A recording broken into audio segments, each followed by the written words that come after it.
What's up, you guys? ShartimusPrime here, doing another Star Wars action figure review on the Star Wars Black Series Rogue One movies K2SO. If you're trying to pick up your Star Wars Black Series figures, you can get them at Big! Get your big badass toys at BigBadToyStore.com. Click the link in the description below. So I'm very interested in this figure. He's a trader droid. Ooh, wow, I'm very excited. And a very cool looking figure too. Just the character design from what I've seen in the trailer and everything. Anyway, on the side you can see it says K2SO. And then on the back you can see a read up. If you want to read it, go ahead and pause it now. Then on this side it's just red, it says K2SO. Alright, let's get to it and crack this thing open. And here's K2SO out of the packaging in a dynamic running pose with the help of this Mafex stand right over here. I really like this figure a lot. This is my favorite Rogue One figure so far, and I have about 4 of them, I want to say. But I really like this character design as well. I have not seen the movie. I will be watching it later tonight with the family, so I'm very excited for that. But the character design is just really cool. I love that we get a lot of this gunmetal gray throughout, and I just think it's a very cool looking character. And based off of what I've read on the back of the packaging, him being an Imperial trader and everything, I think that's pretty sweet. So anyway, let's take a closer look at K2SO. Now, I think one of the reasons why I like this design so much is because it kind of reminds me of the 2-1B medic droid. I always liked that one, and I can't wait for Black Series to make one of those. But going back to this guy, I really like how we get a lot of picked out silver parts right over here underneath. We get some red, and it looks like somebody punched him in the eye. Oh no, he's got some scuffage right there, scuffage on the side of his head. And looking on the other side of his face, you can see some wear.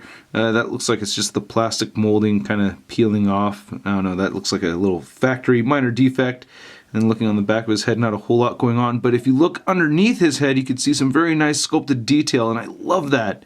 That is great. I love those little attention to detail bits right there. I think that's very cool. Love it when companies do that, you know.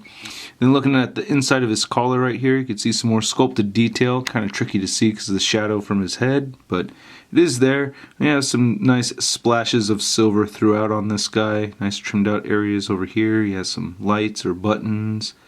Very smooth surface for the most part. There's his Imperial logo right there, or the symbol anyway. And then looking on the very back, it kind of reminded me of C-3PO a little bit, or the Stormtrooper kind of. I feel like I've seen this little pattern somewhere before. He has a couple of antennae sticking up right there. And I like how the inside of the arm has some nice detail and paint. You can see that nice silver in there. Looking really good. And I really love what they've done right here with the elbows and the knee joints, where he has this empty space right there, but they filled it in with a clear plastic, but it's supposed to be empty. I think that's really cool. I thought that was very clever. I really like that a lot. His hands look pretty good. Wish we had finger and toe articulation on this figure because it looks like they could have done it, but they did not.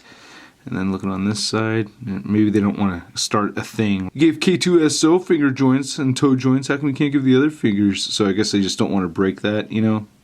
I don't know. I think they should, though, man, to be honest with you. But anyway, looking right here at the lower torso, I really like it. And we get some more gunmetal right here on the inside of his hip joints. Looking fantastic. Some nice orange. Looking really good. Kind of came off a little bit around over there, though. Man, very detailed figure. I really like all the little details in this thing. It's just spectacularly done. Yeah, spectacularly done. I really dig it, though. Getting some nice wash right over there. Very cool. Little scuffs and everything. Can't really complain too much about this piece, man. I'm very happy with it. See right there?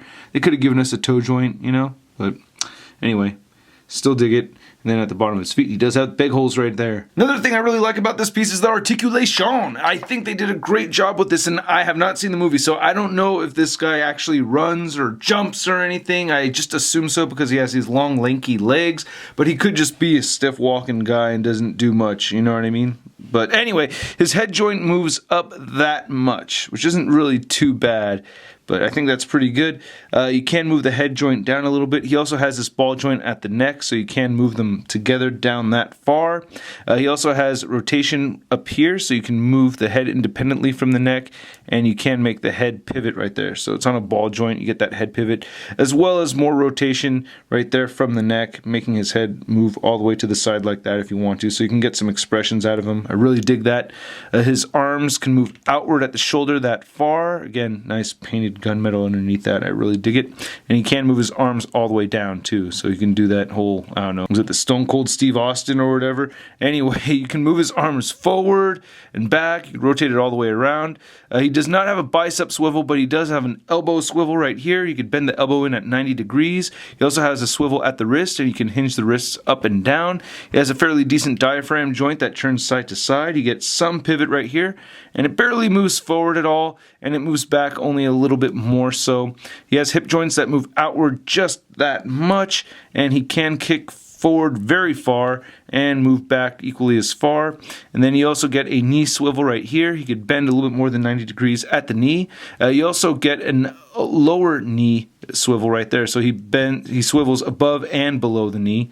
And then you can move the ankles down and they move up. And he does have this fantastic ankle pivot. I love it. Yeah, this is like the classic ankle pivot right here. Very, very nice. Now for the 6-inch black series, K2SO is a fairly tall figure. You can see that he's standing just a little under 7.5 inches tall. And then to compare K2SO to a couple other taller black series figures, we have IG-88 and The Force Awakens Chewbacca. And to compare K2SO to my only other Rogue One figures in my collection so far, we have Jyn Erso, Captain Cassian, and the Hover Tank Pilot. And out of Captain Cassian and the Hover Tank Pilot, which one do you think I should review? And then here's K2SO next to the Marvel Legends Big Time No Letdown Spider-Man. Now some of you still haven't picked up on the idea that I am still doing stop motions, but only for when the figure I'm reviewing is a letdown. It's the Big Time No Letdown Spider-Man. So if the figure sucks, it's gonna get some animation, alright? Anyway, I hope you guys really enjoyed this review, animation or not. The figure itself I really like. I really like the articulation and the way it looks. It's very expressive, very cool piece.